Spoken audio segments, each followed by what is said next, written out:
ಕನ್ನಡ ತಾಯಿಗೆ ನೀ ಕೈಯ ಮುಗಿ. ನಮಸ್ಕಾರ, ಎಲ್ರಿಗೂ ಸ್ವಾಗತ. ಮತ್ತೊಂದು ದೆವ್ವದ ಕಥೆಯೊಂದಿಗೆ. ಎಲ್ಲರೂ ಚೆನ್ನಾಗಿದ್ದೀರಾ ಅಂತ ಅಂದ್ಕೊಂಡಿದ್ದೀನಿ.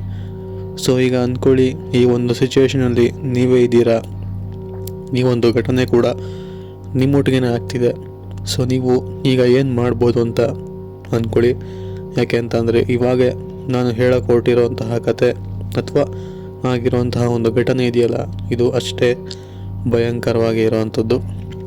ಈಗ ಅಂದ್ಕೊಳ್ಳಿ, ನೀವು ನಿಮ್ಮ ಊರನ್ನ ಬಿಟ್ಟು ಬೇರೆ ಯಾವುದೋ ಊರಿಗೆ ಓದೋಕ್ಕೆ ಅಂತ ಹೋಗಿರ್ತೀರ.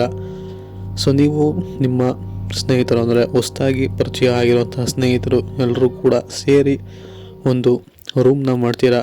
ಆ ಒಂದು ರೂಮ್ನಲ್ಲೇ ಎಲ್ಲ ಕೂಡ ವಾಸ ಮಾಡ್ತಿರ್ತೀರ ಅಂತ ಅಂದ್ಕೊಳ್ಳಿ. ಈಗ ಈ ಒಂದು ನಾನು ಹೇಳೋ ಕತೆಗೆ ನಿಮಗೆ ನೀವೇ ಅಸ್ಯೂಮ್ ಮಾಡ್ತಾ ಹೋಗಿ. ಸೊ ಈ ಒಂದು ಘಟನೆ ಆಗಿರೋದು ಬಂದ್ಬಿಟ್ಟು ಈ ಒಂದು ಮಂಗಳೂರಲ್ಲಿ ಆಗಿರುವಂತಹ ಒಂದು ಘಟನೆ. ಸೊ ಈ ವ್ಯಕ್ತಿಯ ಹೆಸರು ಬಂದ್ಬಿಟ್ಟು ಕಿರಣ್ ಅಂತ ಹೇಳಿ. ಇವರು ಮೂಲತಃ ದಾವಣಗೆರೆಯವರು. ಸೊ ಇವರು ದಾವಣಗೆರೆಯಿಂದ ತಮ್ಮ ಸ್ಟಡೀಸ್ ಮಾಡೋದಕ್ಕೋಸ್ಕರ ಮಂಗಳೂರಿಗೆ ಹೋಗಿರ್ತಾರೆ. ಸೊ ಮಂಗಳೂರಲ್ಲಿ ಕಾಲೇಜಸ್ ಜಾಸ್ತಿ ಇರೋ ಕಾರಣ ಸೊ ಅಲ್ಲೇ ಹೋಗಿರ್ತಾರೆ. ಅವ್ರಿಗೆ ಹೋದಾಗ ಯಾವುದೇ ತರಹದ ಪರಿಚಯ ಕೂಡ ಇರೋದಿಲ್ಲ, ಒಬ್ಬರೇ ಹೋಗಿರ್ತಾರೆ. ಅದಾದಮೇಲೆ ಅಲ್ಲಿ ಹೊಸ ಸ್ನೇಹಿತರುಗಳನ್ನ ಪರಿಚಯ ಮಾಡ್ಕೊತಾರೆ, ತುಂಬಾ ಕ್ಲೋಸ್ ಆಗ್ತಾರೆ. ಮೊದಲು PG ಮಾಡ್ಕೊಂಡಿದ್ದಂಥವ್ರು ಈಗ ರೂಮ್ನ ಮಾಡೋದಕ್ಕೆ ಅಂದ್ಕೊತಾರೆ. ಹಾಗೆ ರೂಮ್ನ ಕೂಡ ಮಾಡ್ತಾರೆ. ಓನರ್ ಹಿಂದೆ ಮುಂದೆ ಯೋಚನೆ ಮಾಡದೆ ಇವ್ರಿಗೆ ರೂಮ್ನ ಕೊಟ್ಟಿರೋವಂಥದ್ದು. ಆ ಒಂದು ಓನರ್ ಹೆಸರೇನೆ ಶಿವಪ್ಪ ಅಂತ ಹೇಳಿ. ಇವರು ಕೂಡ ಮಂಗಳೂರಿನಲ್ಲೇ ಇರೋವಂಥದ್ದು. ಆ ಒಂದು ಮನೆ ಏನಿದೆಯಲ್ಲ, ಸ್ವಲ್ಪ ಹಳೆಯದು ಬಿಲ್ಡಿಂಗು. ಹಾಗೆ ಈ ಒಂದು ರೂಮ್ ಎದುರುಗಡೆನೆ ಮತ್ತೊಂದು ರೂಮ್, ಅಂದರೆ 2 ರೂಮ್ಗಳಿರೋ ಅಂಥದ್ದು. ಕೆಳಗಡೆ ಓನರ್, ಅದು ಕೆಳಗಡೆ ಪಾರ್ಕಿಂಗ್ಗೆ ಜಾಗ ಮಾಡಿರೋವಂಥದ್ದು. ಇಷ್ಟೇ ಮನೆಗಳಿರೋವಂಥದ್ದು. ಸೊ ಇವರು ಸ್ನೇಹಿತರು, ಇವರು ಎಲ್ಲರೂ ಕೂಡ ಆ ಒಂದು ಮಾಡಿರ್ತಾರಲ್ಲ ರೂಮ್, ಹಳೆ ಬಿಲ್ಡಿಂಗಲ್ಲಿ, ಅಲ್ಲೇ ಸ್ವಲ್ಪ ದಿನ ತುಂಬಾ ಈಸಿಯಾಗಿ ಲೈಫ್ನ ಕಳೀತಿರ್ತಾರೆ. ಕಾಲೇಜ್ಗೆ ಹೋಗೋದಾಗಿರ್ಬೋದು, ಎಂಜಾಯ್ಮೆಂಟ್ ಮಾಡೋದಾಗಿರ್ಬೋದು, ಎಣ್ಣೆ ಅಥವಾ ಸಿಗರೇಟ್ ಎಲ್ಲ ಕೂಡ ರೂಮ್ಗೆ ತೊಗೊಂಬಂದು ಒಂಥರ ಫುಲ್ಲು ಮಜಾ ಮಾಡ್ತಿರ್ತಾರೆ ಅಂತಲೇ ಹೇಳ್ಬೋದು. ಸೊ ಇವ್ರಿಗೆ ಎಷ್ಟೇ ದಿನಗಳು ಕಳೆದ್ರೂ ಕೂಡ ಇವರು ಅಪೋಸಿಟಲ್ಲಿರುವಂತಹ ರೂಮ್ ಏನಿದೆಯಲ್ಲ, ಸೊ ಆ ಒಂದು ರೂಮ್ ಲಾಕ್ ಆಗಿರುತ್ತೆ. ಆ ರೂಮ್ಗೆ ಯಾರೂ ಕೂಡ ಬರೋದೇ ಇಲ್ಲ. ಇವರು ಕೂಡ ಓನರ್ನ ಅಷ್ಟಾಗಿ ವಿಚಾರಿಸೋದಕ್ಕೆ ಹೋಗೋದಿಲ್ಲ. ಸರಿ ಬಿಡು ಅಂತ ಹೇಳಿ ಅವರು ಕೂಡ ಸುಮ್ಮನಾಗ್ತಾರೆ. ಬಟ್ ಇವಾಗ ಇವ್ರಿಗೆ ತುಂಬಾ ವಿಚಿತ್ರವಾಗಿರುವಂತಹ ಘಟನೆಗಳು ನಡೆಯೋದಕ್ಕೆ ಶುರು ಆಗುತ್ತೆ. ಅಂದರೆ ಅಂದ್ಕೊಳ್ಳಿ, ಈಗ ನೀವೆಲ್ಲ ಫ್ರೆಂಡ್ಸ್ ಜೊತೆ ಮಲಗಿರ್ತೀರ. ಆವಾಗ ನಿಮಗೆ ಆಪೋಸಿಟ್ ರೂಮಲ್ಲಿ ಯಾರೂ ಇಲ್ಲ ಅಂತ ಗೊತ್ತು. ಸೊ ಆ ಒಂದು ರೂಮ್ನ ಲೈಟ್ ಆನ್ ಆಫ್ ಆಗ್ತಿದೆ ಅಂತಂದರೆ ನಿಮ್ಗೆ ಹೇಗಾಗಿರಬೇಡ. ಸೊ ಅದೇ ರೀತಿ ಕೂಡ ಇವ್ರಿಗೂ ಕೂಡ ಆಗಿರುವಂಥದ್ದು. ಆಪೋಸಿಟಲ್ಲಿರುವಂತಹ ರೂಮ್ನ ಡೋರ್ ಆಚೆ ಕಡೆಯಿಂದ ಲಾಕ್ ಆಗಿದೆ, ಬಟ್ ಲೈಟ್ ಫ್ಲಿಕರಿಂಗ್ ಆಗ್ತಾನೇ ಇದೆ. ಆ ಕಡೆ ರೂಮ್ನಲ್ಲಿ ಯಾರೋ ಮಾತಾಡ್ತಿರೋ ಥರ ಇವ್ರಿಗೆಲ್ಲ ಕೇಳಿಸ್ಬರುತ್ತೆ. ಸರಿ ಅಂತ ಹೇಳಿ ಇವರು ಕೂಡ ಫ್ರೆಂಡ್ಸ್ ಎಲ್ಲರೂ ಕೂಡ ಎದ್ದು ಇವ್ರ ರೂಮ್ ಬಾಗಿನ ತೆಗೆದು ಆಪೋಸಿಟ್ ರೂಮ್ ಹತ್ರ ಹೋಗ್ತಾರೆ. ಆವಾಗ ಇದ್ದಕ್ಕೆ ನಿಮಗೆ ಸೌಂಡ್ ಕಮ್ಮಿ ಆಗೋಗುತ್ತೆ, ಡೋರ್ ಕೂಡ ಲಾಕ್ ಆಗಿರುತ್ತೆ.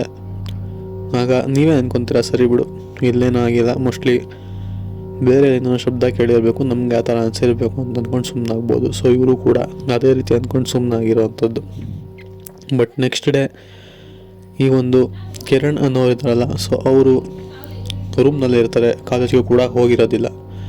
ಇವ್ರ ಜೊತೆಗೆ ಮತ್ತೊಬ್ಬ ಸ್ನೇಹಿತ ಉಳ್ಕೊಂಡಿರ್ತಾನೆ, ಕಾಲೇಜಿಗೆ ಹೋಗಿರೋದಿಲ್ಲ. ಬಿಕಾಸ್ ರಾತ್ರಿ ಹೊಡೆದಿರೋಂಥ ಎಣ್ಣೆ ನಶೆ ಇನ್ನೂ ಇಳಿದಿರೋದಿಲ್ಲ. ಆದ ಕಾರಣ ರೂಮ್ನಲ್ಲೇ ಉಳ್ಕೊಂಡಿರ್ತಾರೆ. ಮಿಕ್ಕಂತಹ ಸ್ನೇಹಿತರು ಕಾಲೇಜಿಗೆ ಹೋಗಿರ್ತಾರೆ. ಈಗ ರೂಮ್ನಲ್ಲಿರೋದು ಇಬ್ಬರೇ. ಆಪೋಸಿಟ್ ರೂಮ್ ಬಾಗಿಲು ಲಾಕ್ ಆಗಿದೆ. ಸರಿ, ಈ ಥರದ ಇನ್ಸಿಡೆಂಟ್ ಆಯ್ತಲ್ಲ, ಒಂದ್ಸಲಿ ಓನರ್ ಹತ್ರ ಹೋಗಿ ಕೇಳೋಣ ಅಂತ ಹೇಳಿ ಕೆಳಗಿಳಿದು ಓನರ್ ಹತ್ರ ಹೋಗಿ ವಿಚಾರಿಸ್ತಾರೆ.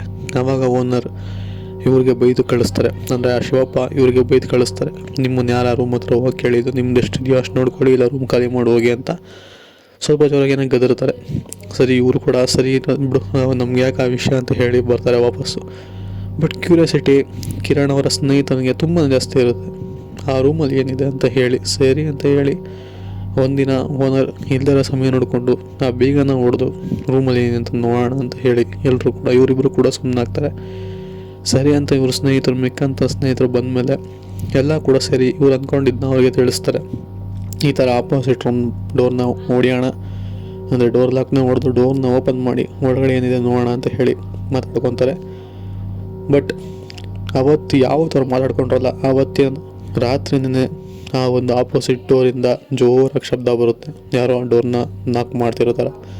ಇನ್ನೇನು ಆ ಬಾಗಿಲು ಮುರಿದೇ ಹೋಗುತ್ತೇನೋ, ಯಾರೋ ಆ ಬಾಗಿಲಿನ ಜೋರಾಗಿ ಓಡಿ ಬಂದುಬಿಡ್ತಾರೇನೋ ಅಂತ ಇವ್ರಿಗೆ ಭಾಸವಾಗುತ್ತೆ. ಅದೇ ಸಮಯದಲ್ಲಿ ಆ ಒಂದು ರೂಮ್ಗೆ ಬೆಂಕಿ ಕೂಡ ಹತ್ಕೊಳ್ತಾರೆ ಅವ್ರಿಗೆ ಕಾಣಿಸುತ್ತೆ.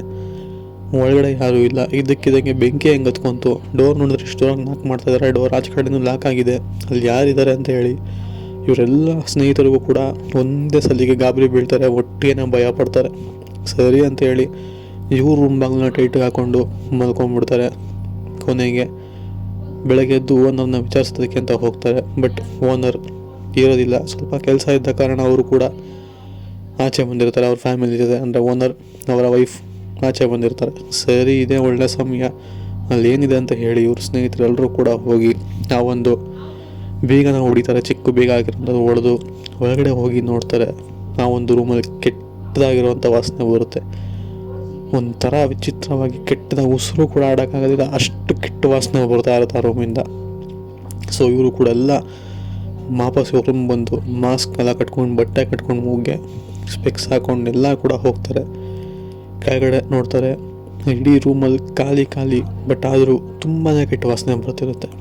ಸೊ ಇವರು ರೂಮ್ನ ಮೂಲೆ ಹುಡುಕ್ತಾರೆ. ಅಲ್ಲಿ ಏನೂ ಕೂಡ ಕಾಣಿಸೋದಿಲ್ಲ, ತುಂಬಾ ಕೆಟ್ಟದಾಗ ವಾಸನೆ ಬರ್ತಿರುತ್ತೆ. ಬಟ್ ಆದರೆ ರೂಮ್ನಲ್ಲಿ ಒಂದು ಏನಂತೀರ ಓಲ್ ಕಂಡು ಬರುತ್ತೆ, ಅಂದರೆ ಮಳೆ ಹೊಡೆದಿರೋದು ಕಂಡು ಬರುತ್ತೆ. ಸೊ ಆ ಒಂದು ಮಳೆ ಸುತ್ತ ಇದೆಯಲ್ಲ, ಸ್ವಲ್ಪ ಅಲ್ಲಿಂದನೇ ವಾಸನೆ ಬರ್ತಿರೋದಾಗ ಇವ್ರಿಗೆ ಅನಿಸುತ್ತೆ. ಸರಿ ಇರೋಲ್ಲ ಅಂತ ಹೇಳಿ ವಾಪಸ್ ಬಂದು ಆ ಒಂದು ಹೊಸ ಬೀಗ ತಂದು ಹಾಕಿ ಮುಚ್ತಾರೆ.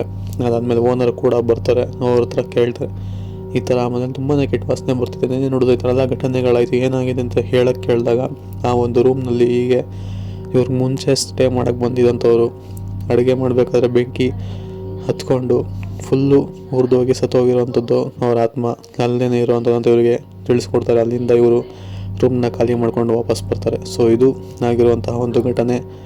ಕತೆ ಇಷ್ಟ ಆಗಿದೆ ಅಂತ ಅಂದ್ಕೊಂಡಿದ್ದೀನಿ. ಅಲ್ಲಿ take care, good bye friends.